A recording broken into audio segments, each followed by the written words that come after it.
Episode 3 of Anna Pigeon takes the mystery in a completely different direction. What initially appears to be a straightforward investigation into the mysterious preacher robberies slowly turns into something far more complicated.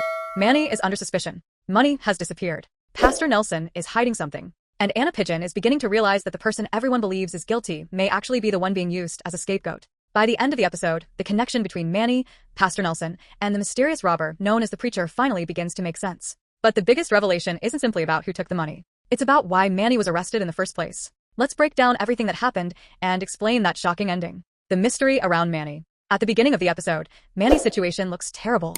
The evidence seems to be pointing directly at him. His connection to the missing money makes him an easy target, and the authorities appear convinced that they have found the person responsible for at least part of the robbery operation. But Anna isn't convinced. That is what makes her different from everyone else involved in this case. While other people are looking at the obvious evidence, Anna starts looking at what doesn't make sense. If Manny really stole the money, why are there so many unanswered questions surrounding the robberies? Why does the evidence seem almost too convenient? And more importantly, why does Pastor Nelson seem so uncomfortable whenever Manny's name is mentioned? Anna begins to suspect that Manny may know something important, something that somebody desperately wants to keep hidden. And suddenly, Manny's arrest starts to look less like justice and more like a way to silence him. The preacher robberies. The mysterious robberies have been connected to a figure known only as the preacher. The name itself creates an image of someone hiding behind religion, morality, and respectability. Whoever the preacher is, they understand how to manipulate people and avoid suspicion. The robberies are carefully planned. The money disappears. And somehow, the trail repeatedly leads toward people who seem to have the least power to defend themselves. That is where Manny comes in. Manny becomes the perfect suspect. He has a connection to the money. He cannot easily explain every detail. And once the authorities focus on him, the real person responsible can continue operating in the shadows. But Anna sees the pattern. The preacher isn't just stealing money. The robberies are about control.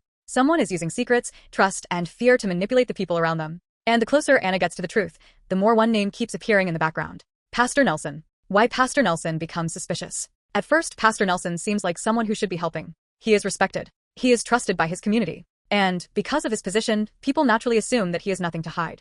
But Anna knows better than to trust appearances. Pastor Nelson's behavior becomes increasingly suspicious as the episode continues. He seems to know more about the missing money than he should.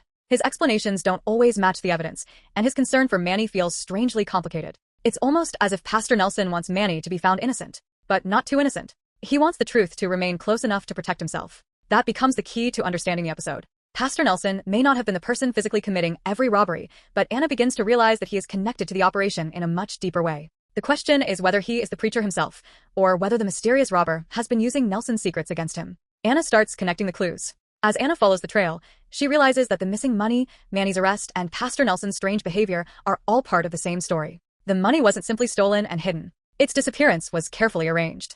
And Manny was caught in the middle. Anna begins looking at the timeline of the robberies and notices that Manny's supposed involvement doesn't fully add up. There are moments when the evidence suggests that someone else had access to information Manny shouldn't have known. Someone with connections. Someone who could move through the community without attracting attention. Someone people trusted. That realization brings Anna closer to Pastor Nelson than ever before. But the biggest twist comes when she understands that the preacher's identity may not be as simple as everyone expected. The name preacher may not just be a nickname. It may be a clue pointing directly toward the world Pastor Nelson has built around himself. The truth about Manny's arrest. The most shocking part of episode 3 is the possibility that Manny was never supposed to be the final target. He was supposed to be the distraction. By making Manny look guilty, the real people involved could keep the investigation focused in the wrong direction. Every hour the authorities spent questioning Manny was another hour the real truth remained hidden. Anna realizes that Manny may have been arrested because he got too close to discovering what was happening. Maybe he saw the wrong person. Maybe he found part of the missing money. Or maybe he simply knew that Pastor Nelson wasn't telling the whole truth. Whatever the exact reason, Manny became dangerous. And once that happened, someone needed him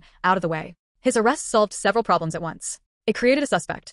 It redirected the investigation. And it gave the real mastermind time to cover their tracks. But Anna Pigeon isn't willing to let the case end that easily. The preacher's secret is revealed. By the final act, Anna finally forces the truth into the open. The preacher robberies are connected to a secret that has been protected for much longer than anyone realized. Pastor Nelson's position allowed him to operate behind a shield of respectability. People trusted him because of who they believed he was, not because they truly knew him. That trust became his greatest weapon. But Anna finally sees through it. The real secret is not simply that money was stolen. It's that the people responsible understood exactly how to use Manny as a shield. Pastor Nelson's connection to the robberies explains why the case has been so difficult to solve. The investigation was never just about finding stolen money. It was about exposing a network of lies built on trust and manipulation. And when Anna confronts the truth, everything starts falling apart. Pastor Nelson can no longer hide behind his reputation. Manny is no longer just the obvious suspect. And the name preacher suddenly takes on an entirely different meaning. The ending explained. The ending of episode 3 changes how we look at the entire investigation. Manny's arrest was not the end of the case. It was part of the mystery. The missing money was not simply evidence of a robbery. It was the connection holding all the secrets together. And Pastor Nelson was never as innocent as he wanted everyone to believe. Anna's biggest victory in this episode isn't simply solving another clue. It's proving that the truth can be hidden in plain sight when everyone chooses to trust the wrong person. But the ending also leaves us with a major question. Has Anna uncovered the entire truth? Or has she only exposed one part of a much bigger operation? Because if Pastor Nelson has been hiding this much, there could still be other people involved. The preacher robberies may have started with one secret, but the consequences could spread far beyond this one case. And that makes episode 3 one of the most important episodes of the season so far. Anna Pigeon came looking for answers about a robbery. Instead, she uncovered a conspiracy built around deception, missing money, and one man's carefully protected secret. Manny may finally have a chance to clear his name. But for Anna, the investigation is far from over. Because the closer she gets to the truth, the more dangerous the people around her become. And if episode 3 proves anything, it's this. The preacher's greatest weapon was never the ability to steal. It was the ability to make everyone believe someone else was guilty. What do you think about that ending? Was Pastor Nelson the true mastermind behind the preacher robberies? Or is there still someone else pulling the strings? Drop your theory in the comments and don't forget to like, subscribe, and join the conversation for more Anna Pigeon recaps, reviews, theories, and ending explained videos.